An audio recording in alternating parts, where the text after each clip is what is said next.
tentang limbah organik.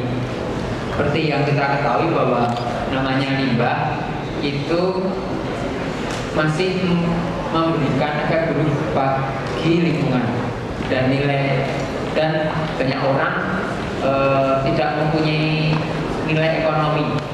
Maka dengan strategi adanya teknologi tepat guna itu bisa dimanfaatkan menjadi alternatif peluang usaha.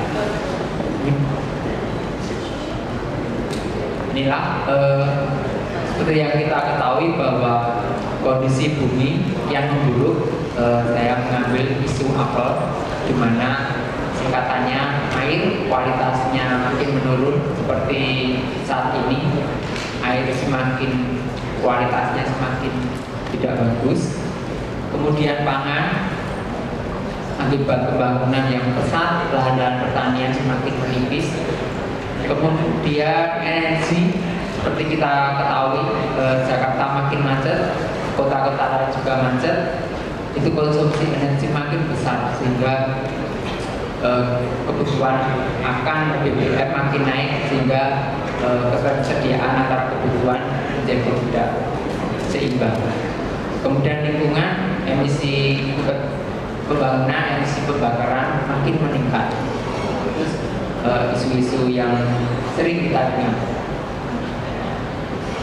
Kemudian sebagai pemuda saya tertarik yang dipresentasikan Mbak.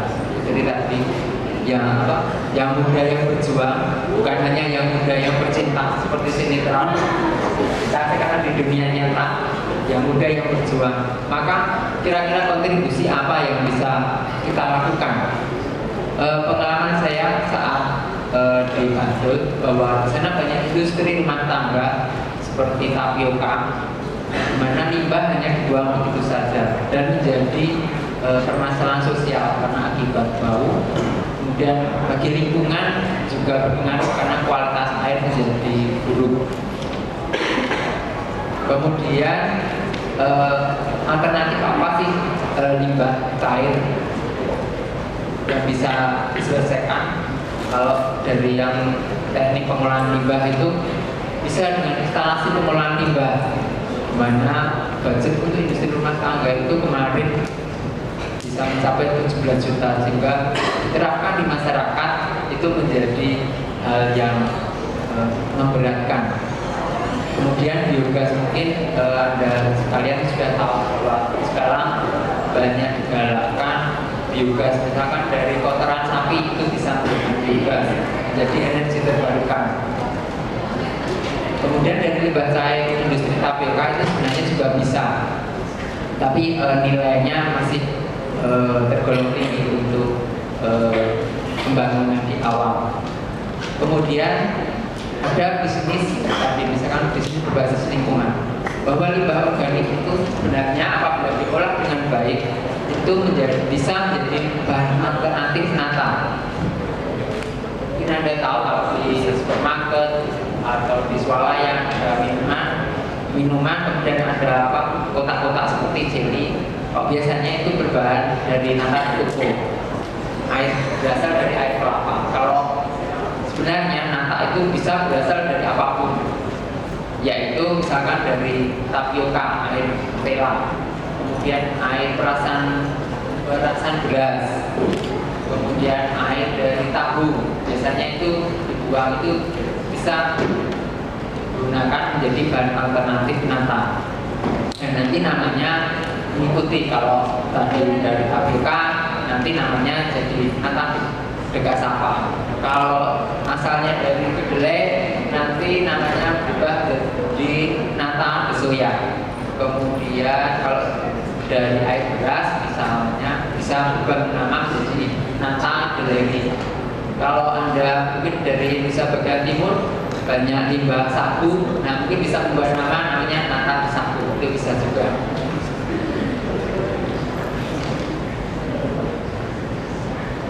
Salah satu solusi yang saya ambil saat di Bantul yaitu dengan mengkreasi limbah jadi duit. Maksudnya adalah menjadi sebuah bisnis. Itu cukup peluangnya cukup bagus.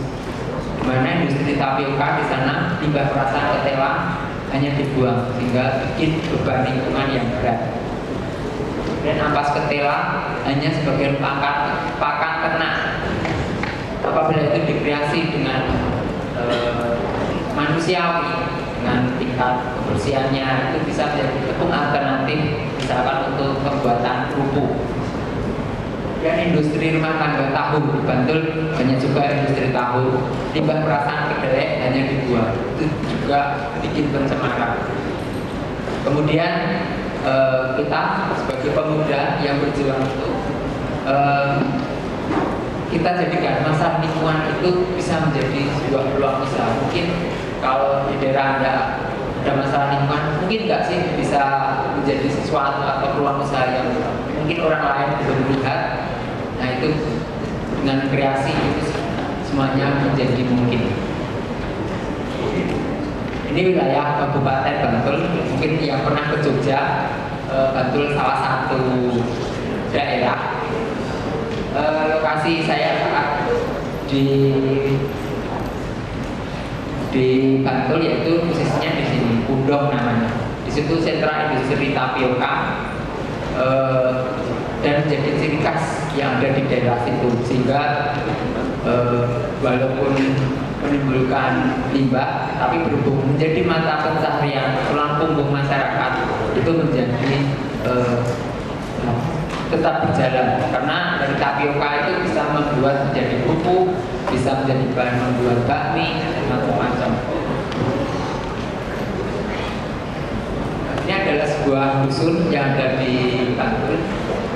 Awalnya limbah hanya ditampung seperti ini saja. Kemudian ini limbah padat. Dengan kreasi teknologi Paduna ini bisa searching di internet, bisa menjadi bahan yang layak konsumsi, yaitu dengan standar dinas kesehatan dan juga lab, agar menjadi posisinya layak menjadi konsumsi manusia. Ini awalnya menjadi pakan ternak, tapi dengan sentuhan teknologi itu bisa menjadi kue kering, bisa menjadi kerupuk, kemudian kalau limbah cair bisa menjadi nata, namanya nata kasapa. Ini alur pembuatan nata. Ini adalah limbahnya, kemudian menyiapkan bahan, direbus, melakukan fermentasi, tunggu 7 hari sampai 10 hari, barulah menjadi seperti jelly. Sebenarnya bahan organik ini adalah pakan bagi bakteri Maxillium namanya. Itu bisa mengubah dari air ini menjadi lembaran serat-serat.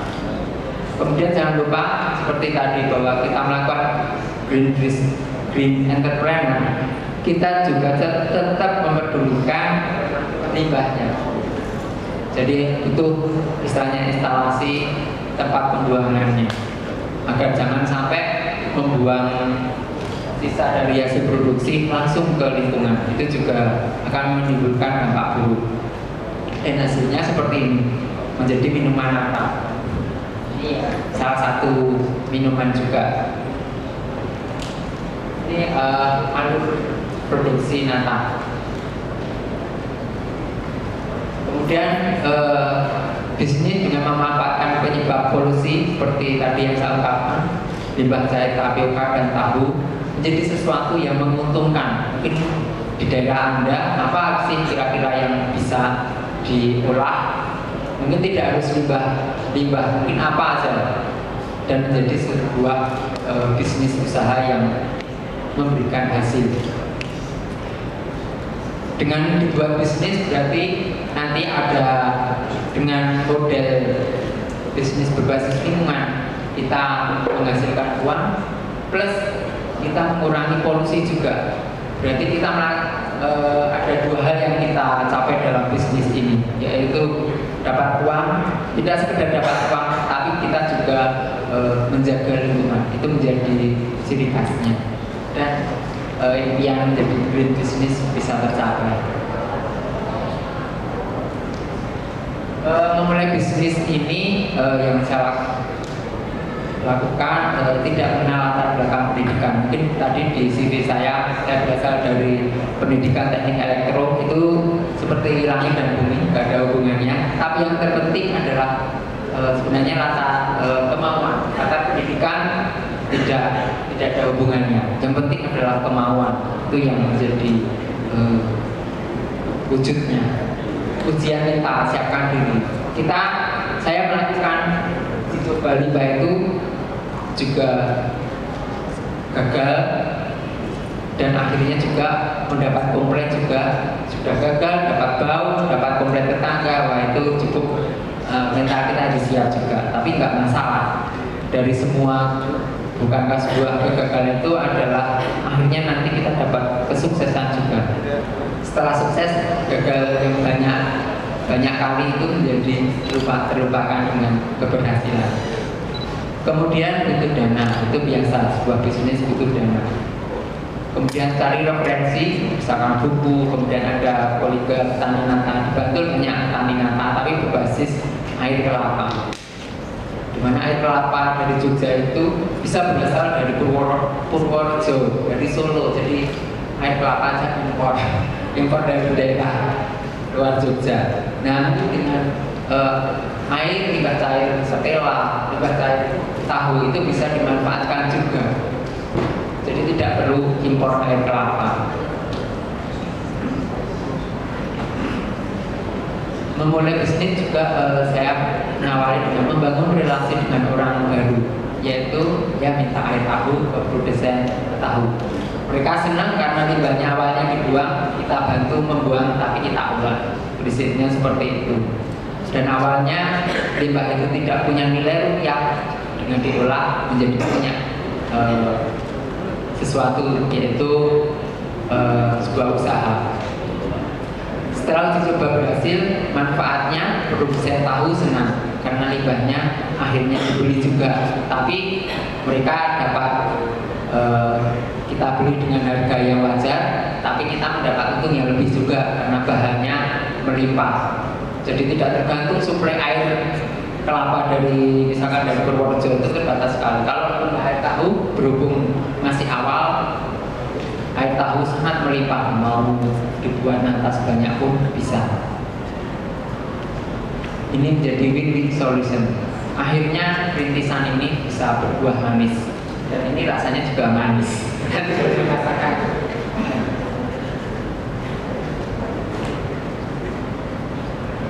Saat kita mengembangkan serius menjadi sebuah bisnis, kita harus memastikan segmentasi pasar kita itu mau ke arah mana.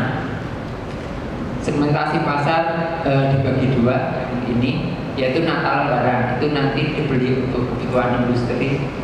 Ini misalkan Garuda Food, kemudian orang tua, istilahnya minuman atau agar-agar yang memanfaatkan Natal, itu biasanya beli dari petani Lebaran seperti ini dengan harga per kilo 1.000, biaya produksinya 600. Jadi untung kotornya Pak, silahkan dikalikan. Kalau kita membuat misalkan 1.000 lembar, ya berarti 1.000 kali 400. Dan hitungnya seperti itu, prinsip sederhananya. Kemudian kalau sementasinya nata untuk siap konsumsi, ini cocok sekali untuk anak-anak sekolah usia SD. Dia istilahnya seperti ini, dengan satu gelas ini harganya Rp1.000 sampai konsumen. Jadinya untuk anak-anak usia SD masih terjangkau untuk uang jajan mereka. Itu untuk ukuran Jogja, kalau untuk ukuran Jakarta ada. Dan itu dengan segmentasi, bukan segmentasi, anak-anak jajannya lebih berkelanjutan, tidak mengenal musim hujan, mau musim kemarau tetap jajan. Jadinya cukup berpeluang juga untuk kelanjutan bisnis. Kalau ini tergantung musim, tapi untuknya lumayan besar juga. Sebuah pilihan, maka saya memilih kedua-duanya daripada memilih sebuah.